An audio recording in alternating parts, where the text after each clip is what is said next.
చూసుకుందాం. Start. Onion, పచ్చిమిర్చి ఒక 2 ఆనియన్స్ తీసుకున్న, పచ్చిమిర్చి ఒక 3 పచ్చిమిర్చిలు తీసుకున్నాను. ఇలా కట్ చేసుకున్నాను, కట్ చేసి పెట్టుకున్నా. నెక్స్ట్ వచ్చేసి రెడ్ చిల్లీ అన్నమాట. ఎండుమిర్చిని ఇలా ఇలా పౌడర్ చేసుకొని ఇలా పెట్టేసుకున్నాను. నెక్స్ట్ వచ్చేసి జీలకర్రను కూడా పౌడర్ చేసుకున్నాను.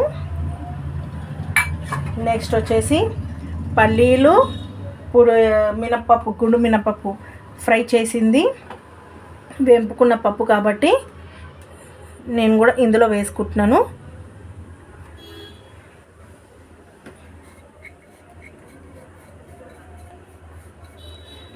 నెక్స్ట్ వచ్చేసి సాల్ట్ వేసుకుంటున్నాను. సాల్ట్ తగినంత.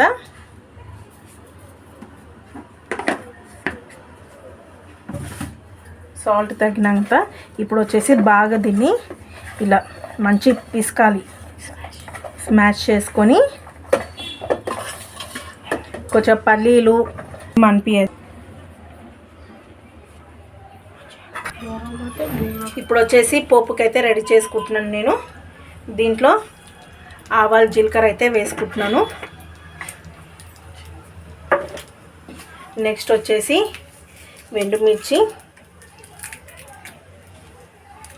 ఎండుమిర్చి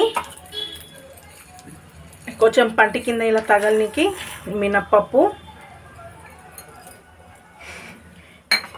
నెక్స్ట్ వచ్చేసి కరివేపాకు.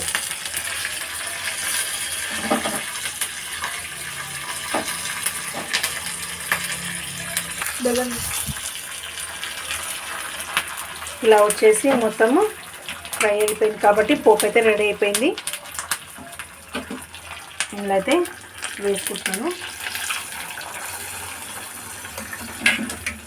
ఇప్పుడైతే మిక్చర్ ఇచ్చేద్దాము.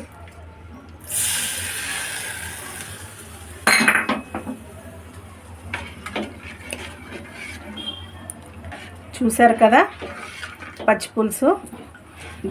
ఇది కొంచెం నేను మినప్పప్పు పల్లీలేసి చేశాను నేను.